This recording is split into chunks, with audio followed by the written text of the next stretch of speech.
Assalamualaikum warahmatullahi wabarakatuh.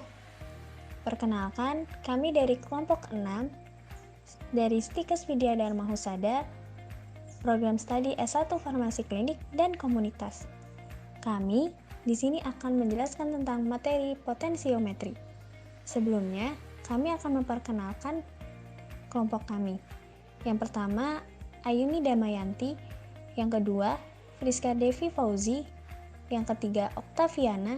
Dan yang terakhir, saya sendiri, Linda Sri Suyanti. Yuk, kita simak penjelasan berikut ini.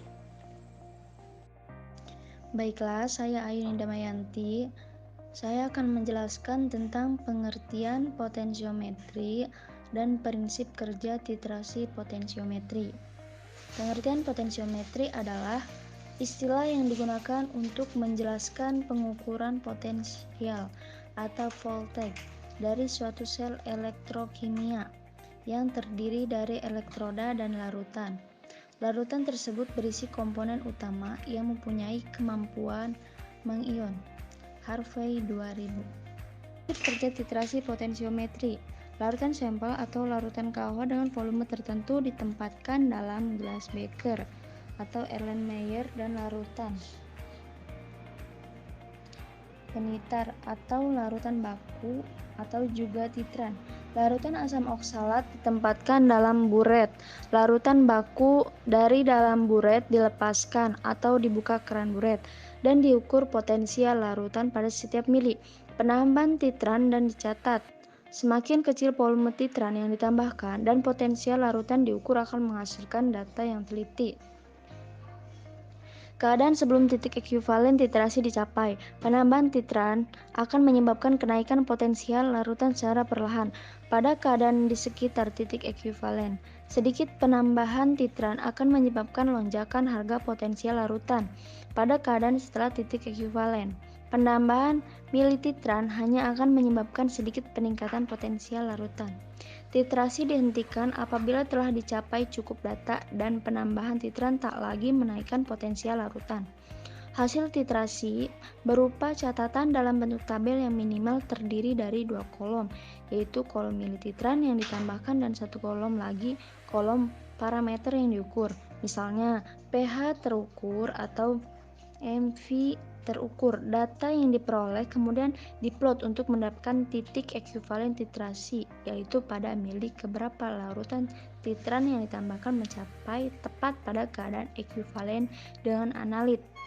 Terdapat 3 cara mendapatkan data titrasi potensiometri. Pertama, data hasil pencatatan titrasi berupa milititran yang ditambahkan dan parameter yang diukur. Kedua, data parameter terukur diturunkan melalui perhitungan dengan milititran yang ditambahkan. Ketiga, data turunan pertama tersebut diturunkan lagi menjadi data turunan kedua dengan milititran yang ditambahkan.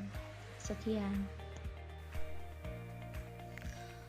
Saya Oktaviana akan menjelaskan tentang proses, reaksi, dan persamaan Nernst. Proses titrasi potensiometri.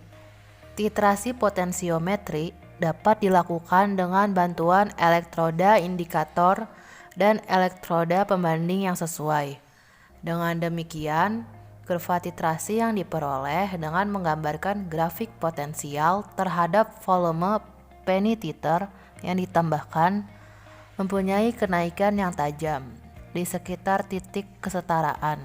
Dari grafik itu dapat diperkirakan titik akhir titrasi.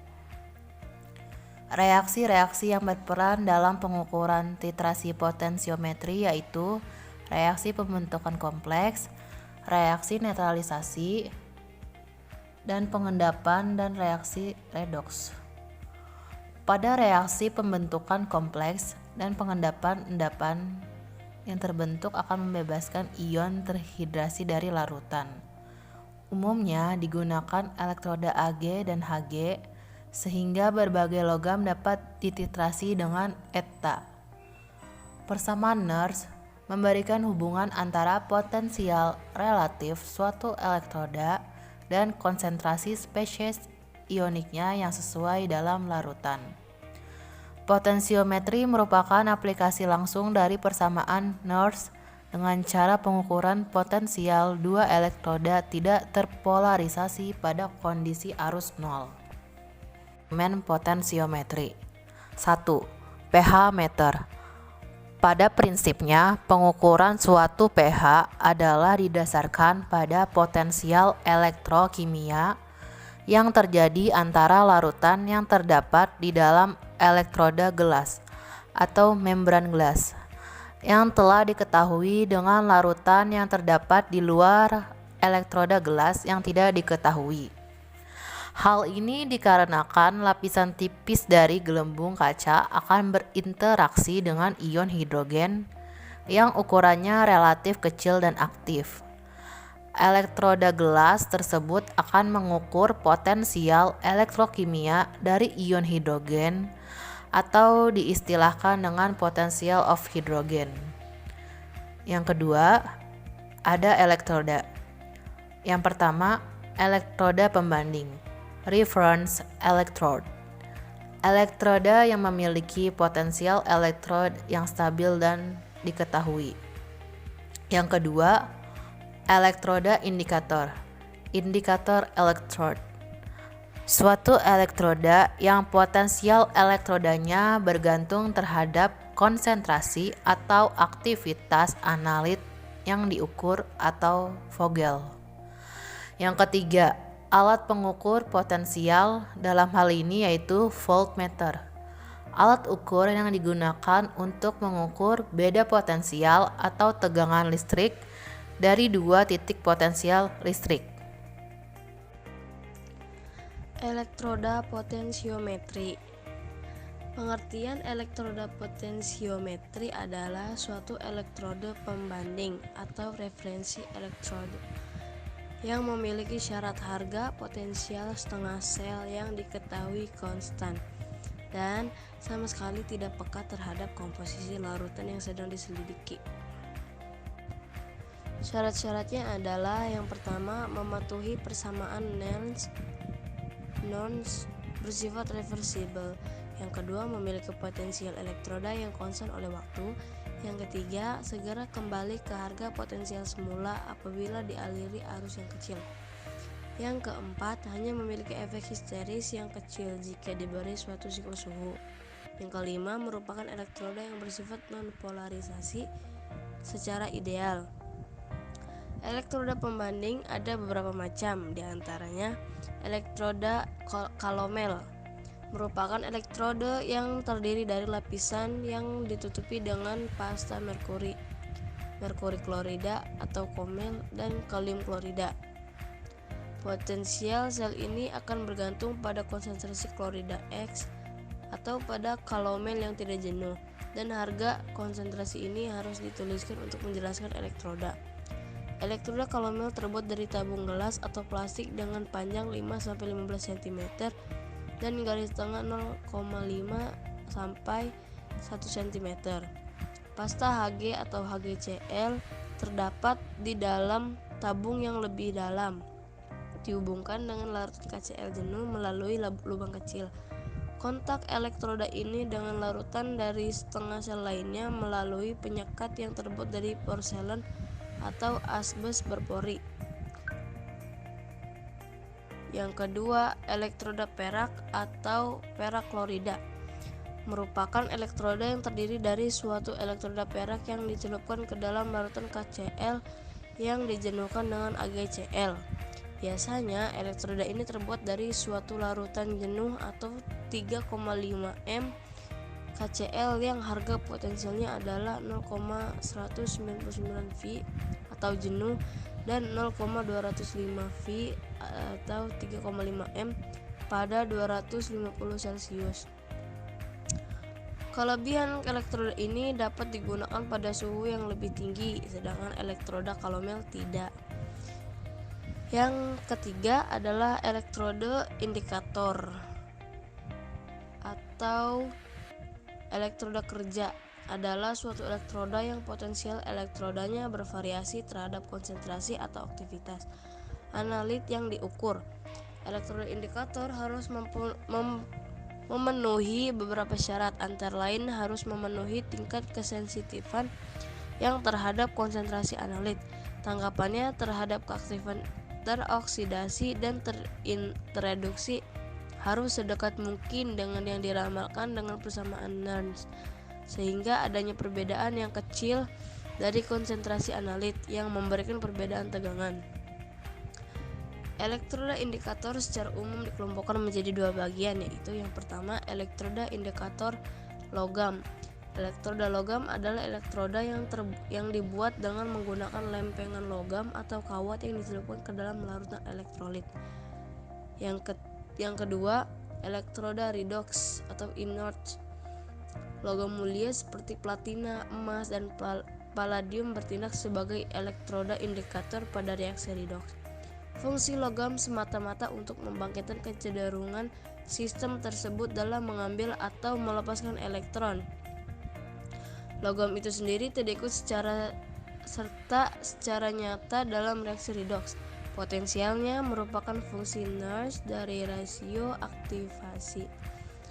Tentu saja, inert merupakan ukuran relatif dan platina tidak kebal dari serangan oksidator kuat, terutama dalam larutan di mana kompleksasi bisa menstabilkan PT2 melalui pembentukan spesies platina. Platina juga bisa menimbulkan masalah dengan reduktor yang sangat kuat. Reduksi H+ atau H2O kadang-kadang berlangsung sedemikian lambat sehingga analit bisa direduksi terlebih dahulu dalam larutan air tanpa intervensi dari pelarutnya. Teman-teman ada yang tahu nggak sih bagaimana caranya nentuin titik akhir titrasi potensiometri? Nah, kita simak yuk. Dalam titrasi potensiometri, titik akhir dideteksi dengan menetapkan volume pada saat terjadi perubahan potensial yang relatif besar ketika ditambahkan titran. Berbagai reaksi titrasi dapat diikuti dengan pengukuran potensiometri. Reaksi meliputi penambahan atau pengurangan beberapa ion yang sesuai dengan jenis elektrodanya. Potensial diukur sesudah penambahan sedikit volume titran secara kontinu. Dalam titrasi secara manual, potensial diukur setelah penambahan titran secara berurutan, dan hasil pengamatan digambarkan pada suatu kertas grafik terhadap volume titran untuk diperoleh suatu kurva titrasi. Kurva titrasi yang diperoleh dengan menggambarkan grafik potensial terhadap volume pentiter yang ditambahkan, mempunyai kenaikan yang tajam di sekitar titik kesetaraan. Dari grafik itu dapat diperkirakan titik akhir titrasi. Cara potensiometri ini bermanfaat bila tidak ada indikator yang cocok untuk menentukan titik akhir titrasi. Misalnya, dalam hal larutan keruh atau bila daerah kesetaraan sangat pendek dan tidak cocok untuk penetapan titik akhir titrasi dengan indikator. Sekarang, kita membahas tentang keuntungan dan kerugian metode potensiometri. Keuntungan metode potensiometri yang pertama bisa dilakukan untuk semua titrasi. Yang kedua, kurva titrasi berhubungan antara potensial terhadap volume titran. Yang ketiga, dilakukan bila tidak ada indikator yang sesuai dan daerah titik ekuivalen sangat pendek. Kekurangan metode potensiometri. Yang pertama, diperlukan percampuran yang akurat dari volume standar maupun sampel yang akan diukur. Yang kedua, diperlukan perhitungan yang lebih rumit. Dan yang terakhir, konsentrasi sampel harus diketahui.